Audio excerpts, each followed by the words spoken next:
Hello, I'm Dr. Johnson. I'm going to talk about the math major now. There's three things I'm going to talk about. The first one is how to know if a prospective student is a good fit for a math major, and then how do math students and mathematicians, Christian mathematicians, kind of find their calling and purpose in mathematics. And then third, I'm going to talk about what does it take to succeed in math, both in college and then in life. So, first of all, what sort of prospective students are best for a math major? And the best sort of people for a math major are the people who always want to know why. Why is this true? Why is that true? Because math gets at all of that.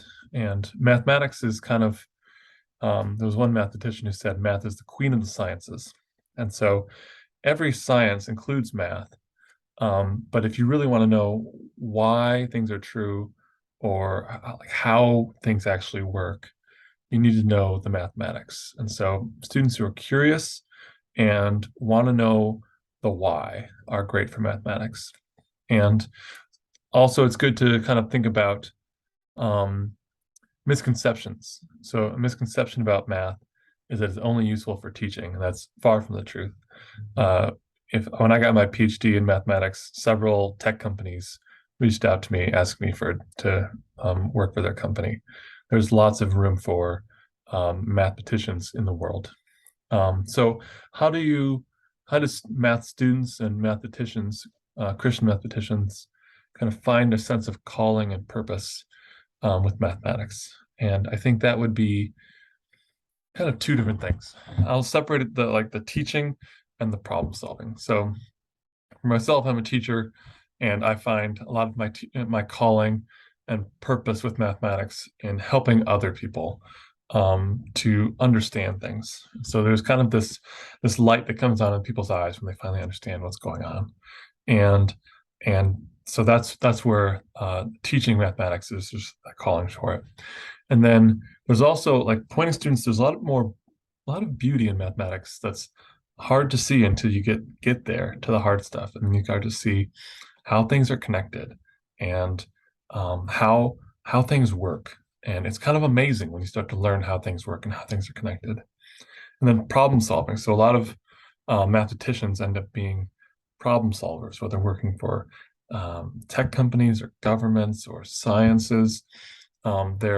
There's this element of you can find your calling in that you are helping solve some of the hard problems, and you're using that the tool of mathematics, which helps explain things and predict things to solve problems. And so there's kind of a there's always a need for problem solvers, and there's a need for Christian problem solvers who relate their relationship with God to how they live their lives and living not just for themselves.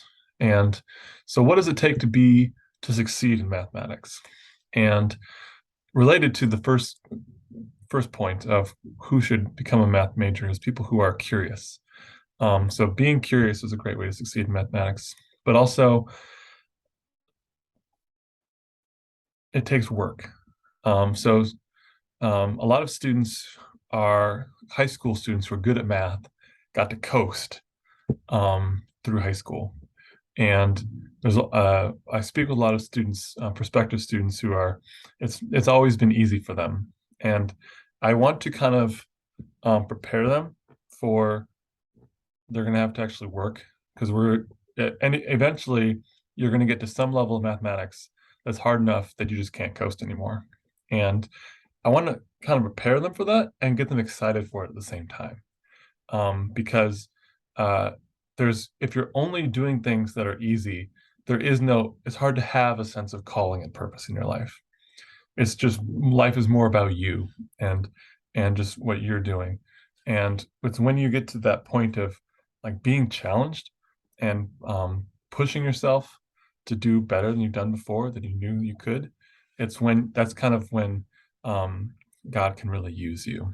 So that's kind of mathematics. And the math major works really well as a double major with lots of other sciences. So anything else a student might be interested in, whether they're interested in chemistry or biology or physics or engineering, if they are interested in that thing and they're also good at mathematics and they're curious about why things are true, then you can double major with mathematics and another STEM major quite easily. And even things like psychology and sociology, there's more math there, or especially economics. There's tons of math there if you go high enough. And so if you can be like the mathish person for that area that you love, then there's just so much ability for you to really do something really cool then. So math can be, students can kind of pursue math and just math, or they can pursue math as like their secondary option, because it's like the tool that they're learning for better explaining the thing they're really interested in. So that's mathematics, the math major.